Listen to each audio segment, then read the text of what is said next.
Hi, welcome to Constitutional Chats, hosted by me, Janine Turner, and Cathy Gillespie, with students Dakare, Chatman, and me, Tova, Kaplan. Join us as we discuss hot topic issues with constitutional experts. It's sponsored by Constituting America.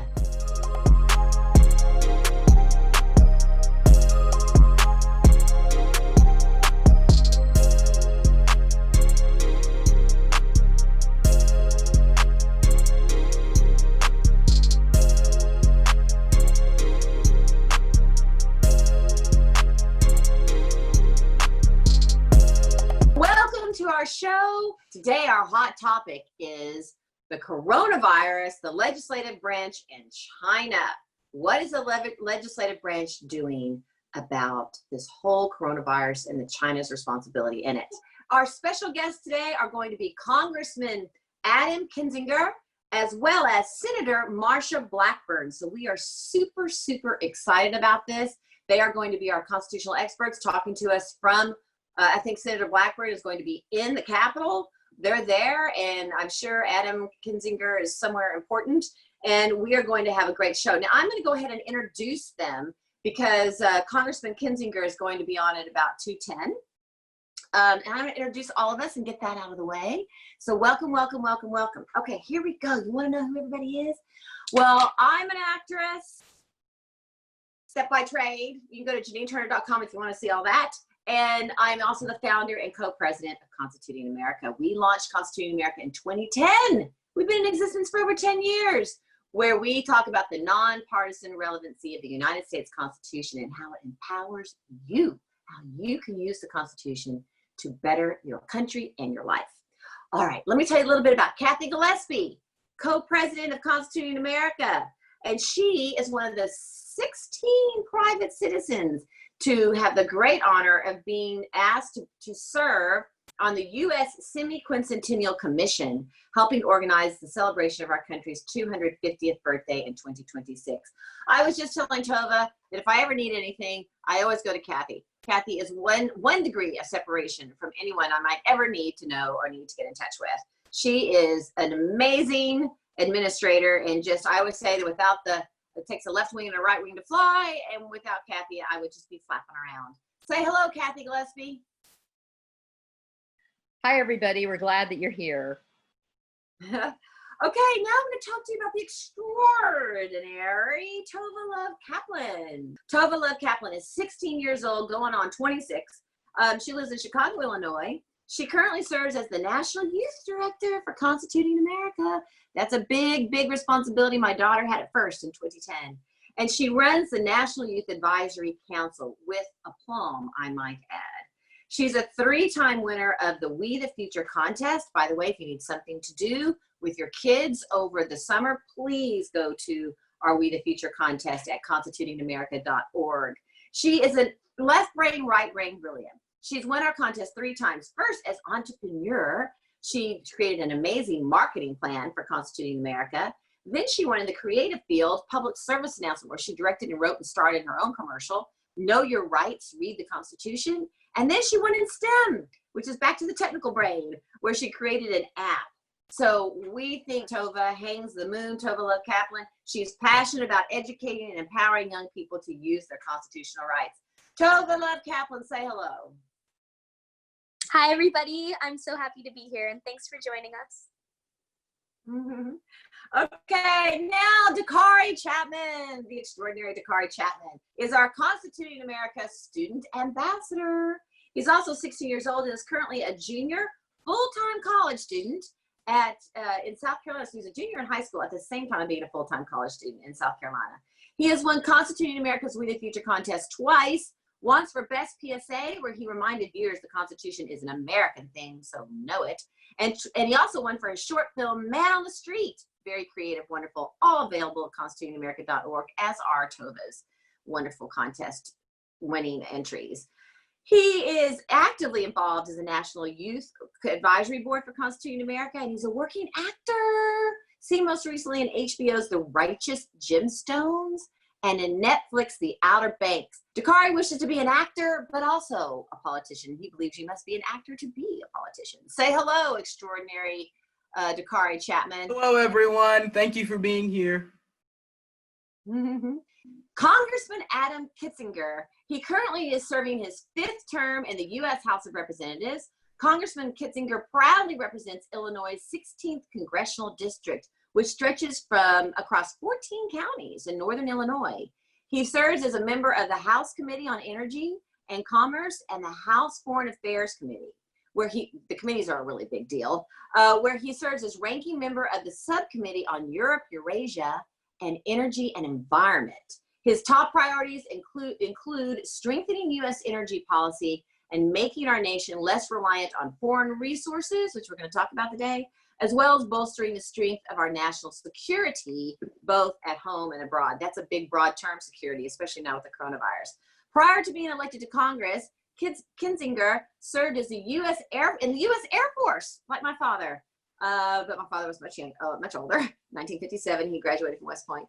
But the congressman served in the U.S. Air Force in both Operation Iraqi Freedom and Operation Enduring Freedom. He continues to serve his country as a pilot in the Air National Guard with the current rank of Lieutenant General and balances this service with his duties in Congress. That's hard to do, where he works tirelessly for Illinois and for the security of our nation. From getting veterans back to work to combating the opioid epidemic, our congressman that we're speaking with today is a common sense man who continues to fight for his constituents and stands up for America. So I'm going to wait to talk about Senator Blackburn until it's closer to the time that she's coming on. She's going to be our second guest. So I see someone there. Is that our congressman? I'm up. What's going on? Looky there. Did you hear my dad was in the Air Force too? I did. That's pretty awesome. And you called me a lieutenant general, which I appreciate. I'm a lieutenant colonel, but I'll take the pay raise. That's for sure. Well, I didn't even know I did that. Well, anyway, thank you. You bet. Yeah, thank you. My dad was West Point in 1957. So back then, it was the Air Force Army still because they didn't have the Air Force Academy. Yeah, that's right. It's a good legacy. Well, as is yours, and I thank you for everything you're doing for our country. Just thank you so, so much. Now I want you to take note here of this gallery, if you're looking at the gallery.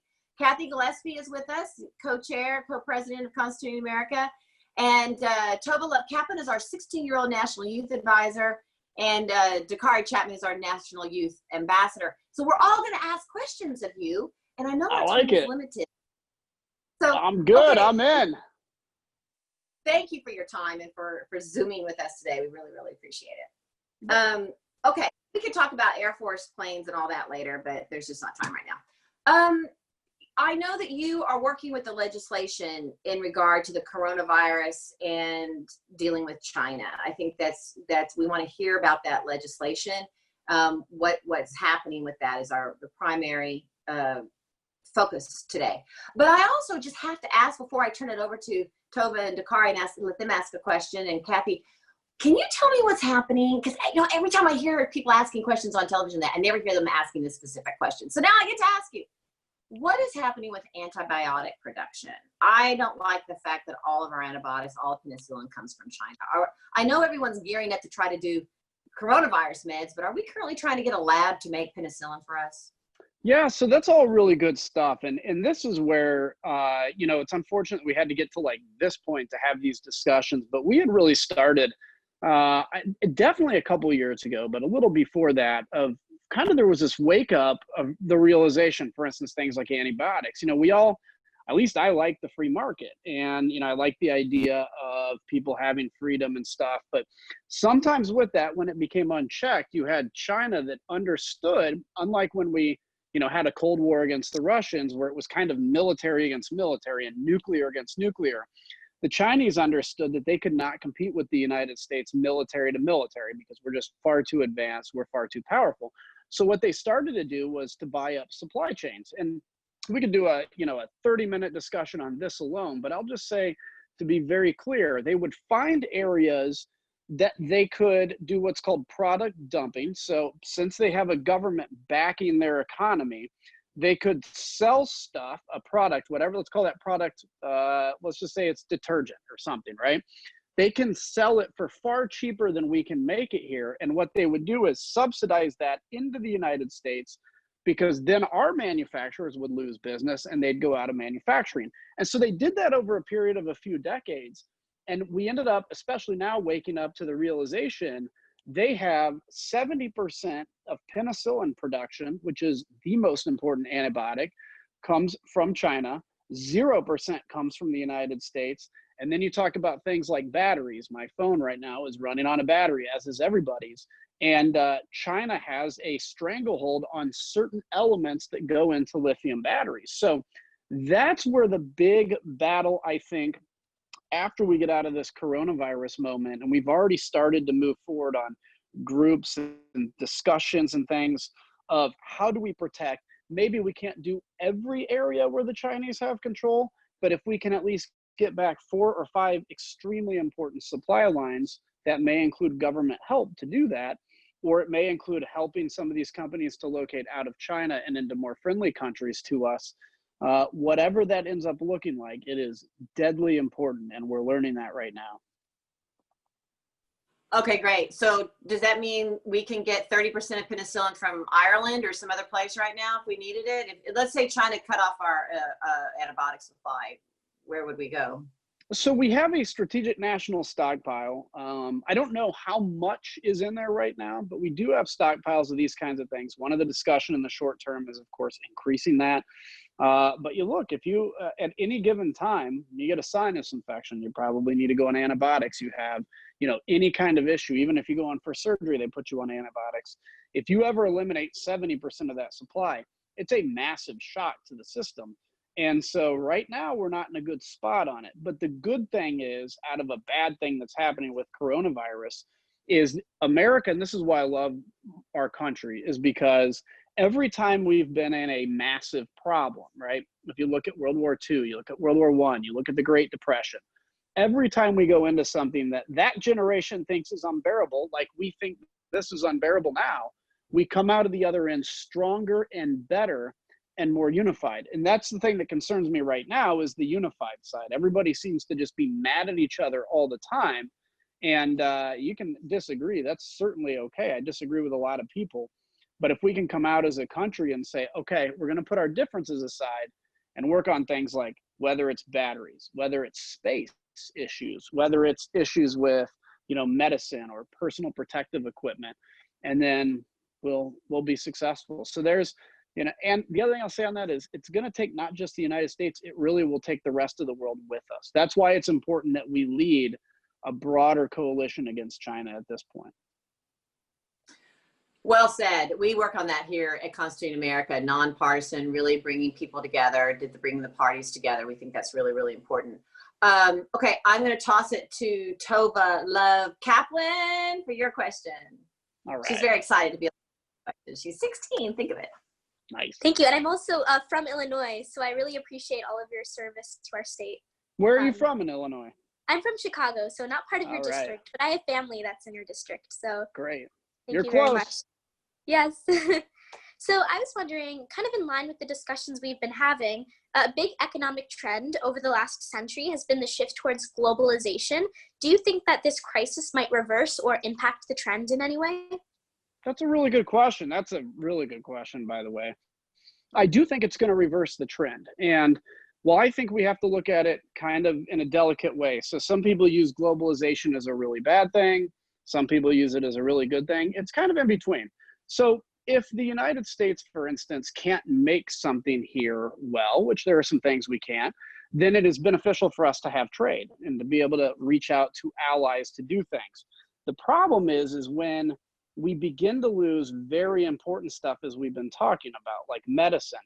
And right now you see this trend all around the world, which is somewhat good, but also somewhat concerning, of countries now becoming more nationalistic, kind of focused only on themselves. And as we know in history, every time when that trend has happened, it's led to major wars because people don't talk, they don't work together, and then there's misunderstandings. So my prediction, and I wish I had a better crystal ball, but my prediction is this will, if I'm being optimistic, will lead to a proper rebalance of globalization in terms of the economy. So not outsourcing all of our production anymore. You know, some of it will probably still be in other countries, but being able now to strategically analyze where do we have to have production here, or like China, or Canada or Mexico, or even like Vietnam, countries that we're closer to. And government will have to take a bit of more of a heavy hand in those decisions, unlike in the past. As a Republican, I don't like government making decisions on anything in the economy, but we've also never faced an enemy like this that has used the free market against us, and we found ourselves in this position. So that's a really good question, and I'm very impressed with you. You must be from Illinois. You know, it's interesting what you say, and we need to take note, because the inroads, and I'm going to toss it to Dakare now, but the inroads that the Chinese have made in our lives, where, as you say, they couldn't compete with us militarily, so they decided to go compete with us and kind of take over with our economy.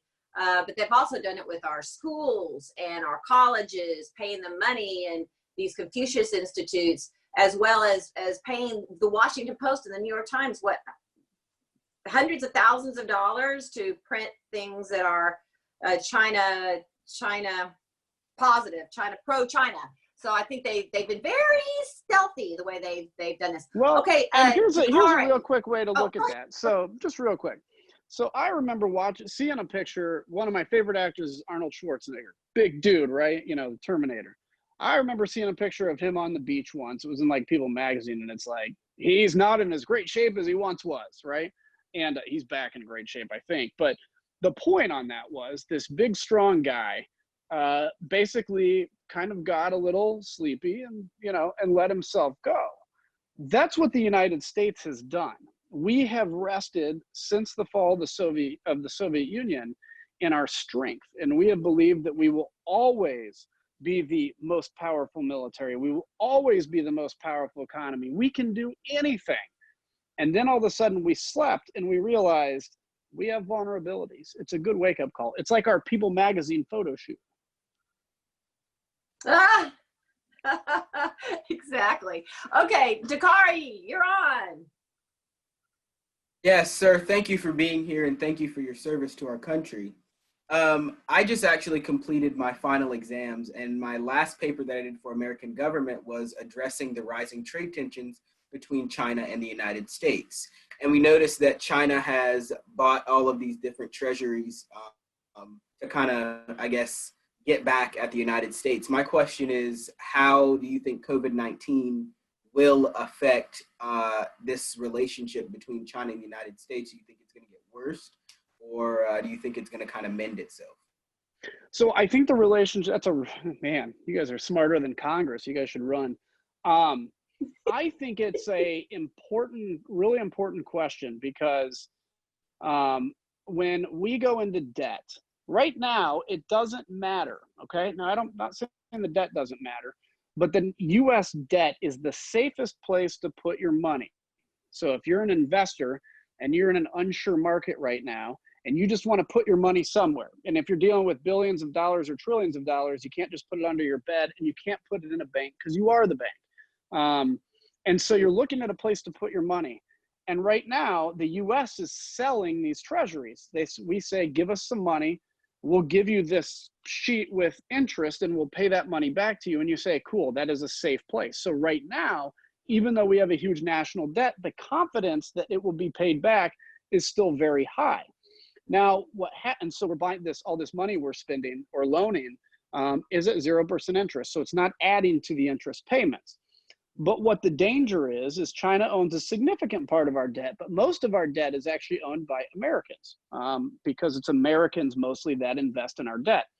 But if China decides, and keep in mind, this has a major hit on them too, if they decide to sell the debt that they hold on the open market, what that does is it floods the market with availability of these notes. So now all of a sudden, somebody's sitting here with all these options in front of them, and you begin to have to raise the interest rates you pay on those notes. The U.S. will when we finance debt, because we want people to buy ours, not the stuff that China already owns. And so that's when the interest starts coming up, is when we have to entice people to buy our debt. So that's the leverage that they have. And if they can flood the market with our debt, and then we have to start financing our debt with higher and higher interest rates, it eventually becomes this spiral that we lose control of. But that also means that if we get to the point where we've lost control of that, we can basically literally write a check or create a dollar bill for $1 trillion and hand it and say the debt is complete, which means China could lose out too. So it's a dangerous game that I don't think they're going to play yet at all. But it does show that we're in a position, while we need to extract ourselves from China, we also need to do this very diligently and carefully, because there could be real implications. And it's because we have allowed this to grow and intertwine in our economy. So that's an amazing question. And it's going to be a very, very delicate answer. But the United States of America always is successful, even if it takes a couple tries to get there. Well, I like your optimism. Yeah, okay. So that's trillions of dollars. Writing a $1 trillion check is all these trillions of dollars that we keep spending, especially right now, trying to help people economically during this coronavirus. Cathy, so I worry about how many trillions. How are we going to have all these trillions when we our economy is flattening because no one can work? Cathy, I'm going to toss this to you, and I know the congressman just has about 5 more minutes, but we haven't really touched on the actual what we're going to do with China with the COVID, how we're going to have them hold accountable, and that particular legislation. So do you want to talk about that? Okay. Yeah, and thank you so much for being on today, Congressman. And I'm a big member of the Marsha Gillespie fan club, like I know you are. Absolutely. But what is the chance, do you think, that Congress is going to pass some sort of sanctions? And what do you think they're most likely to be? And then secondly, you had also mentioned that it would be helpful if we could get other countries to join us as sort of a coalition. Do you think that there are countries that are willing to join us in some sort of sanctions against China? So the second part of your question first, and I'm a huge Marsha Gillespie fan too. She's amazing. But the second part of your question first is other countries. It's going to depend. We've seen some countries like the United Kingdom, for instance, saying it's time to get some payback. They don't say it like that, but basically they recognize that this misinformation, whether this was grown in a lab or not, we will find out someday. We don't fully know yet. But what we do know is that China hid the existence of this virus for a long time, and that they bought up all the PPE around the world, which is why we have a lack of PPE right now. They knew this was going to spread around the world. We also know that when they knew that, they closed down all travel from Wuhan to China, to the rest of China. But they did not, and in fact, encouraged travel to the rest of the world. So I think that to some extent they looked and go, boy, we're going to have to deal with this. We think the rest of the world should have to deal with this too. Now, that's a big accusation, but I have no other reason to wonder why they wouldn't have shut down all travel if they knew what they knew. And so being able, and this is where I think the president needs to do a better job, is being able to not offend our allies, bring them together, and say things like, we have to do this together. And I think he will. I think he's going to come together and do that. And when you look at the United Kingdom, and you look at the fact that the United Kingdom was going to go with Huawei for 5G, which is a really important issue that would take another hour to discuss, I think now we have an opportunity to extract them from that decision. But the biggest question is, are there going to be countries that so desperately need money right now that they're willing to sell out their soul to China to get it? And this is why the big caution to anybody that says, okay, now that we're done with coronavirus, whenever that ends, we just need to bring everybody home and put up the walls and just focus on ourselves and not the rest of the world. Two things. Number one, the rest of the world affects us. Coronavirus came out of the rest of the world. The second thing is somebody has got to be there in a post-World War II plan, and it will be us or it will be China. And I would far rather it be the United States of America, because we have raised so much, we have made so much more money on helping other countries than we ever invested in those countries. If you think of Germany, Japan, and South Korea. So where we go from here, we'll see. As long as partisanship doesn't infect this debate, I think we'll get movement fairly soon. But it may take till after this presidential election. But I will tell you, China is very, very worried. Well, I'm glad China's worried, at least. Congressman Kinzinger, thank you so much. Yeah, We you bet. have Senator Blackburn. We She's would awesome. keep you all You day guys long, will but love no. her. She's better than me. She's awesome. Thank you, guys. Thank you. No, you're both equally as awesome. There you go. Thank Bye-bye, you guys. so.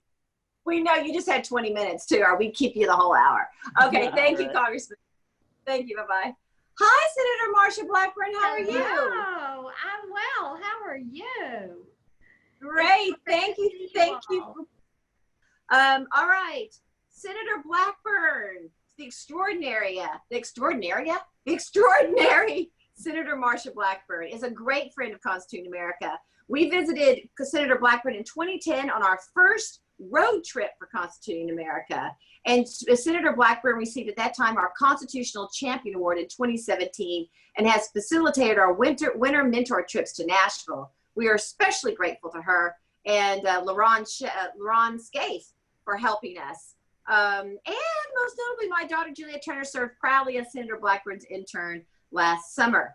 Senator Blackburn is the first woman elected to the U.S. Senate from Tennessee, sworn into the Senate in January of 2019. Her public service is dedicated to promoting opportunities for women and making America a more prosperous place to live. She has a great book coming out about this. Marsha went to college on a 4-H scholarship and worked her way through school selling books for the Southwestern Company as one of their first female sales associates and later as one of their first female sales managers. Her public service career began in 1995 when she was named executive director of the Tennessee Film, Entertainment, and Music Commission. In 1998, she was elected to the Tennessee State Senate, and in 2002, she was elected to the U.S. House and brought her Tennessee values to Washington, D.C. and became a leader in the fight for small, efficient federal government that is accountable to its citizens. Marsha's leadership philosophy is based on her experiences in the private sector as a businesswoman, author, as well as a mother and a grandmother. She currently, as a senator, serves on the following committees in the U.S. Senate: Commerce, Science and Transportation, Judiciary, Veterans Affairs, and Armed Services. Ladies and gentlemen, the absolutely fantastic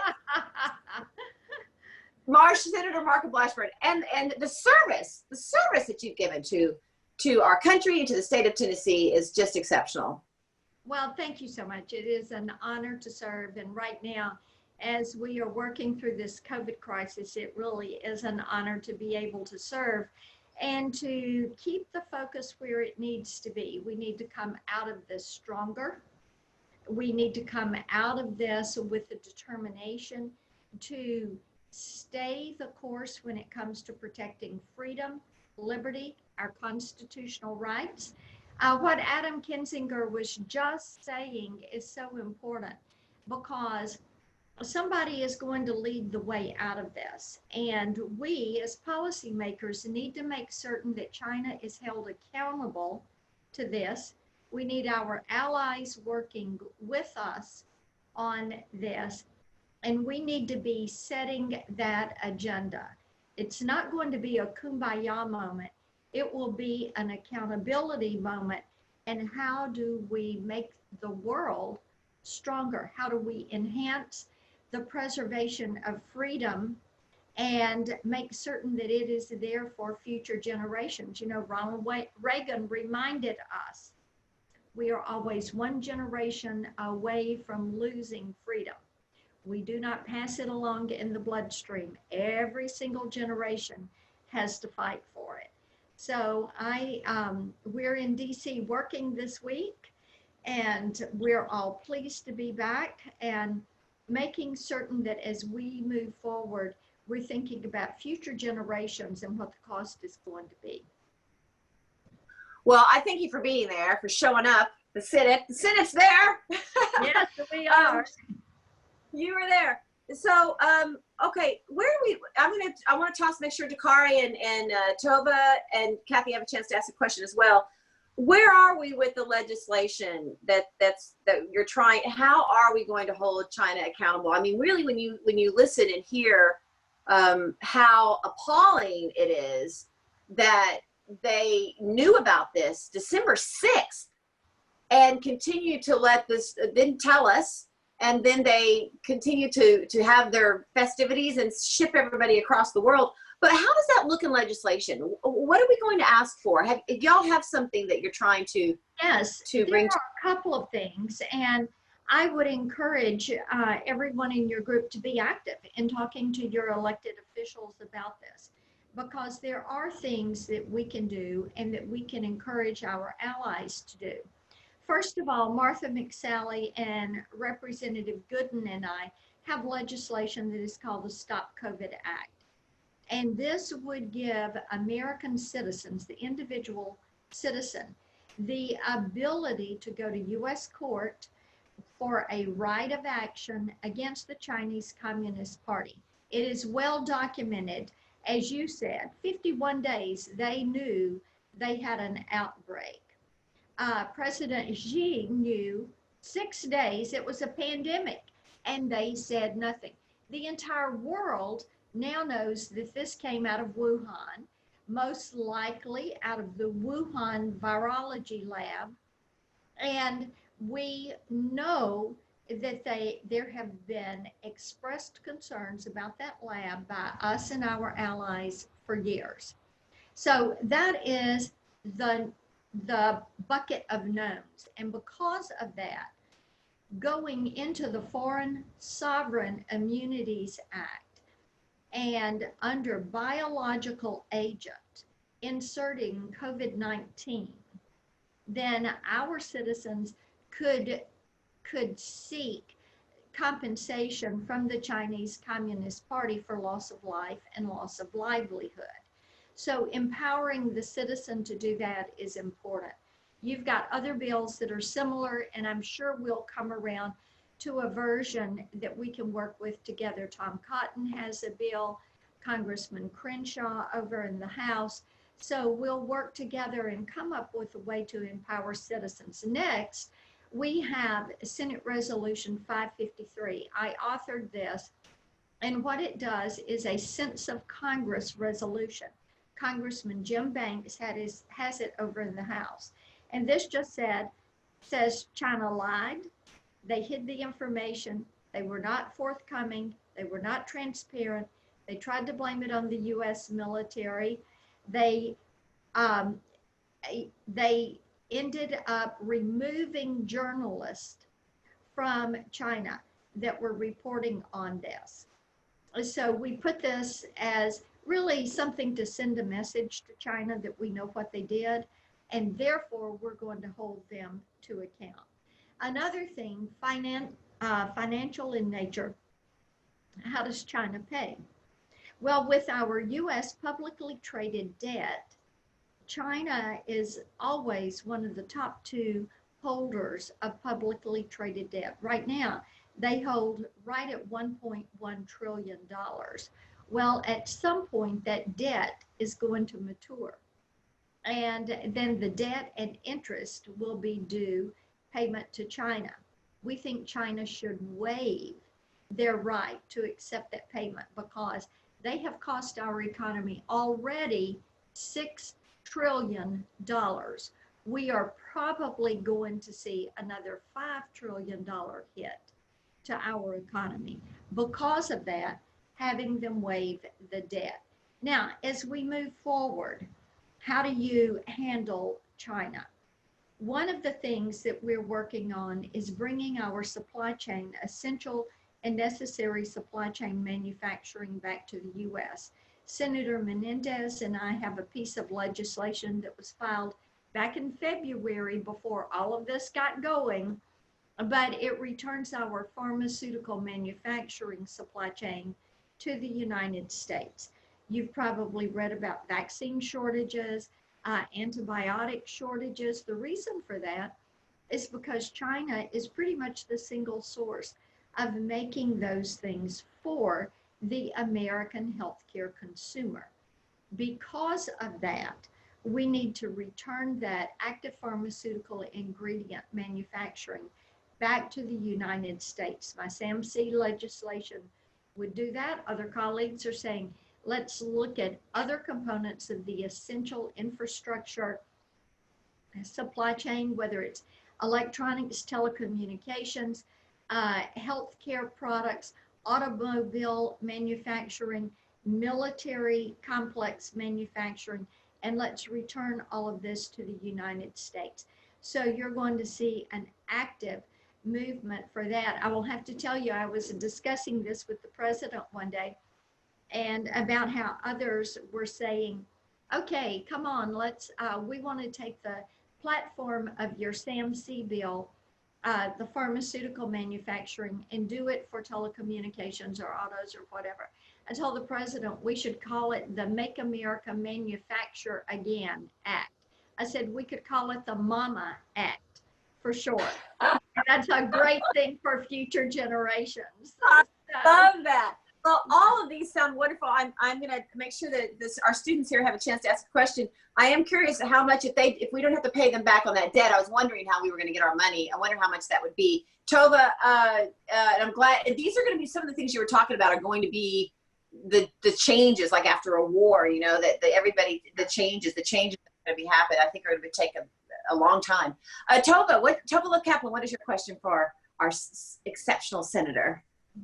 Hi, thank you. And Senator, thank you so much for being here. This has been such a fascinating discussion that we all really appreciate you taking the time to inform us about. So since you've mentioned that you've been working on Capitol Hill recently, I was wondering, do you think that this crisis is making political parties more polarized or bringing people together? And more specifically on this issue of holding China accountable, has that been a partisan issue, or is there a general consensus from all parties that this is something that we need to do? You know, Tova, that is a great question. And there has been a political divide, and you see a real divide in the leadership. Now, when I am talking to Tennesseans, it doesn't matter what their political stripe is. They want to hold China accountable. 77%, latest polling that I saw this week, 77% of the American public agrees China did this, they knew they did it, and they need to be held to account. So that shows you the difference between some political leadership and the people as a whole, because people want China to pay for this. And I had a mom who has high school students, and she had been to the grocery store. She said, I turned over every item I bought to see where it was made. I am never buying anything made in China again because it has cost my kids their year. There's no high school graduation or class day, no sporting events, no teams, no athletic banquet, no recognitions. It was just done in mid-April. And they have lost some of these benchmarks of life, if you will.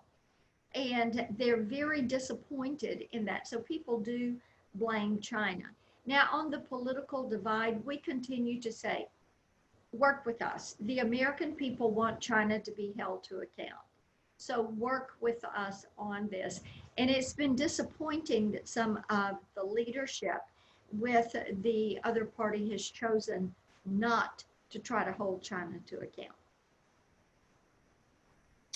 Okay, yeah, well, you know what? I used to go shopping on Amazon. My daughter wanted to put a lock on my Amazon shopping.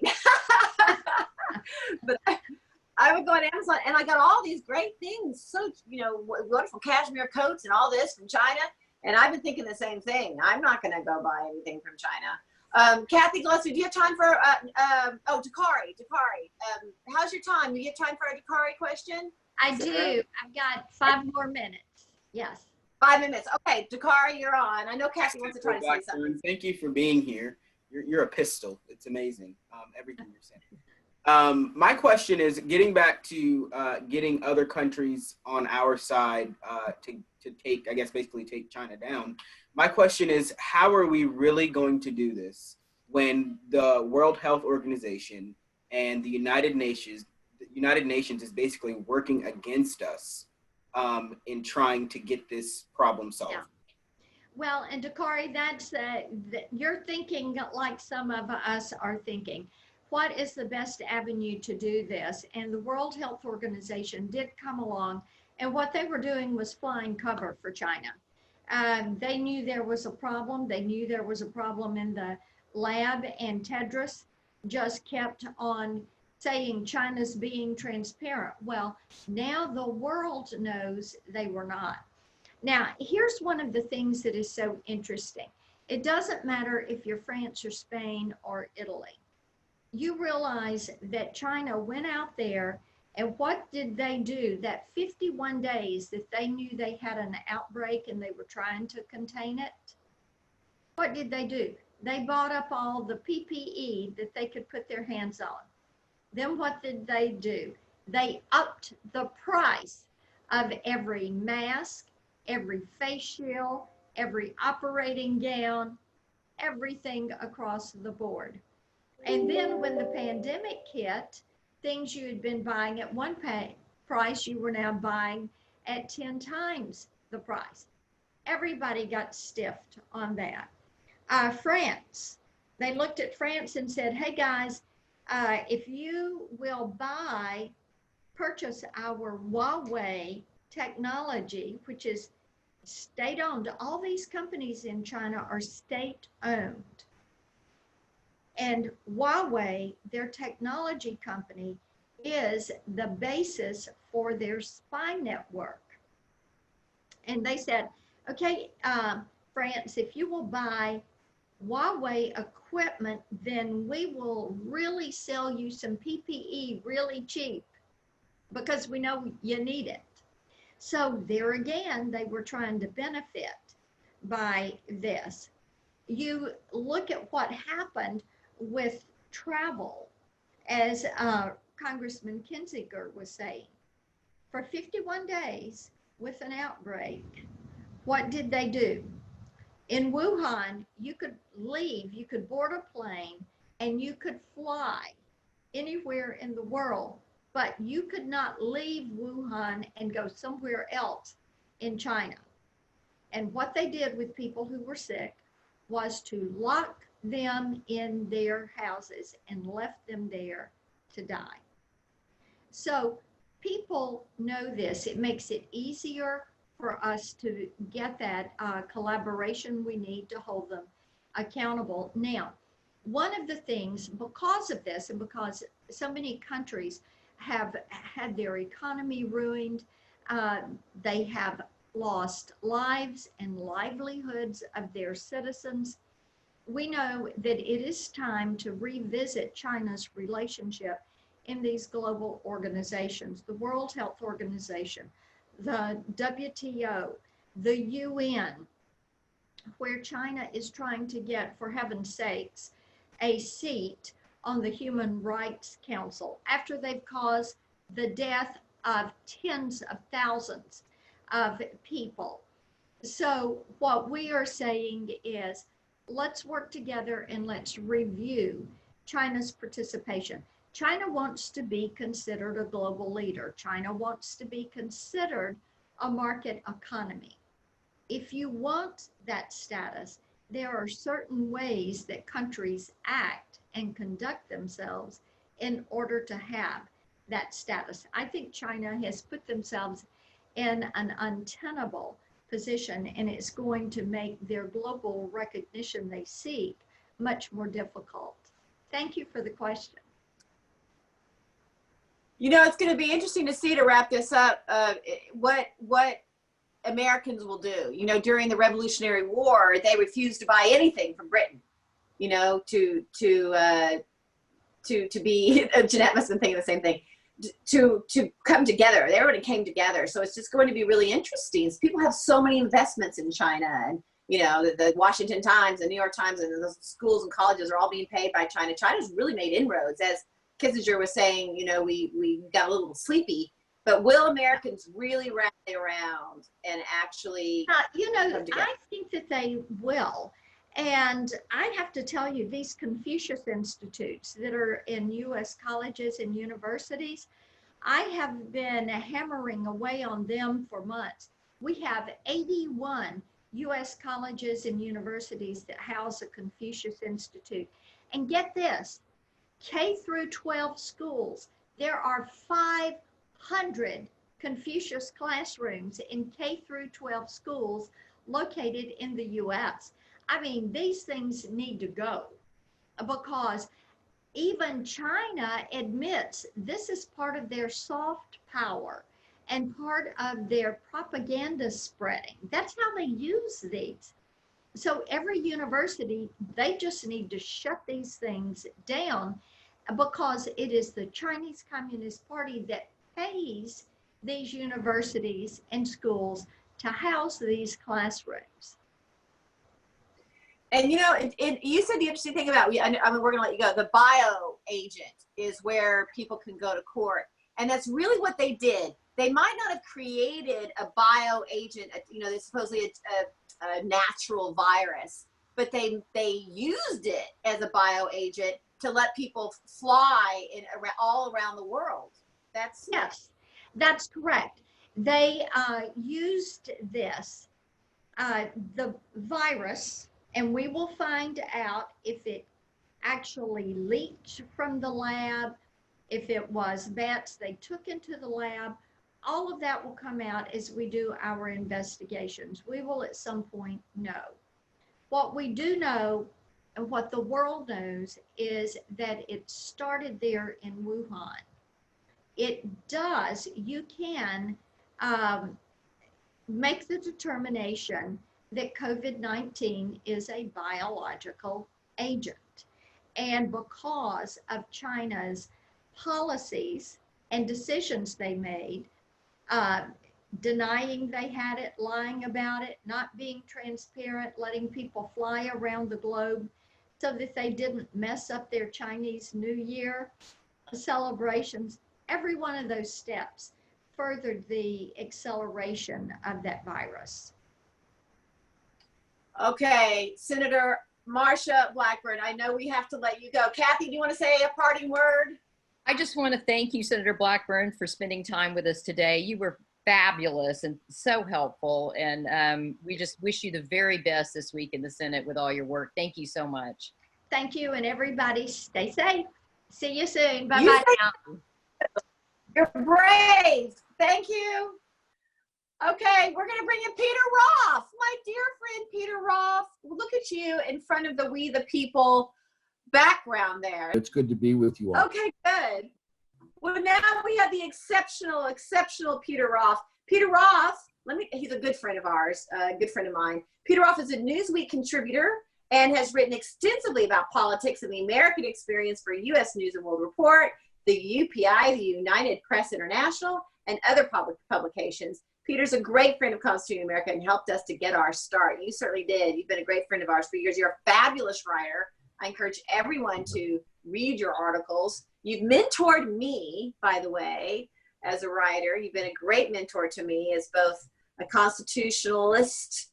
I already loved the time era in America, but you've been a great mentor to me, Peter. So thank you for being with us. And look at this extraordinary team of Dakare and Tova. Aren't they? You know what's interesting? Every time we do one of these, Cathy and I ask questions, but it's when Tova and Dakare ask questions that our guests always say, "Great question. That was a great question." They're awesome. They're so smart. Welcome, Peter Roff. Anything you want to add to our discussion in the next 7 minutes? Fire away, guys. Peter, I was just going to ask a question that one of our listeners, Mr. Robert Zimmerman, had hoped that we could ask. Do you happen to know if the EB-5 program in regard to China, the fast track to citizenship, do you know if there's a movement to curtail that or cut that back? There's been a movement to cut that back that predates the COVID-19 virus. And I imagine that it will only accelerate once we try to determine what sanctions, if any, will be placed on China as a result of what they've done to us and what they've done to the rest of the world. Do you agree with okay, Tova, go ahead. Okay, so I think one thing that's been on a lot of people's minds is the race for a vaccine for this virus.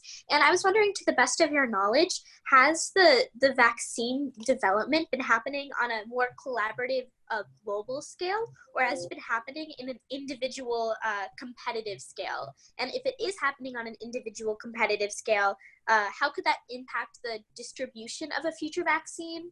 and how would that affect global politics in general? Well, that's not really an area of my expertise, but let's just talk about government science versus the market generally. In the government process, the research follows the money. If the government is providing all the money, then people will research what the approved topics are. That sometimes leads to a failure of imagination. There were a number of people, for example, who were critical several weeks ago when the president suggested that because ultraviolet light has an impact on the body's response to certain diseases, that it might be interesting to investigate whether or not there's a way to get the light into the body internally to fight COVID-19. People thought he was being silly. In fact, I thought he was being very imaginative. That's the difference between having a businessman and a lawyer as president of the United States. In the race for the vaccine, we've seen that both the Center for Disease Control and the Food and Drug Administration, both government entities, have made several significant missteps. That's a problem, particularly because they were telling the private sector early on that they would handle it, that this was their job. I would rather have the best scientific minds in the world, backed by billions of dollars of investor capital in countries throughout the world looking for a vaccine. We don't know when we're going to find it. The estimates are generally 12 to 18 months. I think that's high. Particularly, again, if we can have the best minds backed by investor capital, not hamstrung by government restrictions, trying to figure out what the best way is to get the human body to attack and eradicate this form of the coronavirus, or perhaps every form of the coronavirus. COVID-19 is called that because it's coronavirus discovered in 2019. There's nothing necessarily special or unique about it. It's just different from SARS, the other kinds, the common cold, the other kinds of coronaviruses we have. And so I want as many people working on that as possible. And it is the intellectual freedom enshrined in the US Constitution, along with the freedom of the marketplace and the specificity and limitations on the role of government that again are part of the US Constitution and what our founding fathers wanted, that I think will do the best job of getting to a vaccine quickly. Not to mention that a little bit of competitiveness helps. You know, when you're in the government, you do it for the government, and everyone's sort of, you know, you can read all about communism and the history of how it just ruins the human spirit, and there's a lack of motivation. Yet when there's competitiveness and the different companies, even though it's all for the better good, they're still like, I want to get it first. Dakare, what question do you have? Before we go to Dakare, and I know we're running short on time now, Janine, that's an excellent point. And even if the competitiveness is driven by the profit motive, that the first person to invent the vaccine, and I think we'll give the vaccine away, we may not give the formula away, but we give the vaccine away if we found it, that I make money, that's a wonderful incentive. It's virtuous, and it should be held up as virtuous, not as greed or avarice, because at the end of the day, people who might have died otherwise won't, because they'll have the vaccine. So Janine, that's an excellent point. Yay, look at there, Dakare, Tova, finally. We've been doing this for 2 months. I finally get a good question. I'm so excited. Okay, Dakare, your turn. My question is just kind of basic. With all of the things being placed on China, Mr. Roff, and I know you're not an expert in this, and I'm probably not going to give me like this big extravagant answer, but with all of the House and the Senate doing these things to basically get China back for what they did, do you think that a pharmaceutical vaccine is going to catch the American people's eye rather than a more herbal type of medicine to treat this vaccine or to treat the coronavirus? That gets into medical knowledge that I frankly don't have. I'm the son of a doctor, but that's about what I know. I will say this. You talk about wanting to get China. And I think that's the wrong approach and the wrong attitude, frankly. The whole idea about economic integration with China in the West was not just the fact that we had a tremendous potential market for US goods among 1.5, 2 billion Chinese people, but the fact is that countries that are linked economically, countries that are democracies, tend not to have destructive wars between each other because it's too costly. What the Chinese have shown in their disregard for the global impact of COVID-19 is that they are not necessarily willing to play by the rules that they even agree to when we allow them into global organizations like the World Health Organization, the World Trade Organization, the United Nations. And so it is much more a sense of it's not getting them back, it's discipline in an effort to try to get them to change the behavior. One of the things that neither Congressman Kinzinger nor Senator Blackburn mentioned, which is a very important problem, is that any country that does business in China, any manufacturer, has to share with the Chinese their intellectual property. What is intellectual property? Intellectual property can be everything from books and movies to protected trade secrets. How you make something. If you make a pharmaceutical, if you make a metal alloy, if you if they're building your smartphone, you have to give them your intellectual property. Our founders thought that intellectual property was so important that they put it in the Constitution. It's called patents.